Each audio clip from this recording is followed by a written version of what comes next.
दीवारों पर लगे स्विच बोर्ड साफ करने के लिए ख़वातीन बहुत मेहनत करती हैं, मगर कुछ इसलिए घबराती हैं कि कहीं सफाई से दीवार का पेंट न उतर जाए। और फिर बिल्कुल यही होता है कि स्विच बोर्ड साफ तो हो जाते हैं मगर दीवारों का रंग उतर जाता है।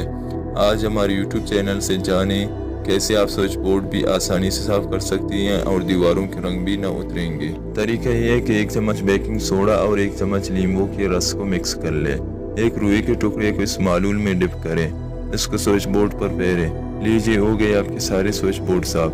मगर इसमें एहतियात ज़रूर कीजिए कि स्विच बोर्ड साफ करने से कबल या तो घर की बिजली का मरकजी बटन बंद कर दे ताकि करंट न लगे, या फिर आधा घंटा कब सारे स्विच बोर्ड बंद कर दे ताकि उनके अंदर मौजूद तारों में करंट की मुंतकिली रुक जाए, फिर आसानी से साफ कर ले।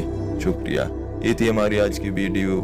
अगर आपको पसंद आए तो ज़रूर लाइक कीजिए। मिलते हैं अगली वीडियो में, तब तक के लिए अल्लाह हाफ़िज़।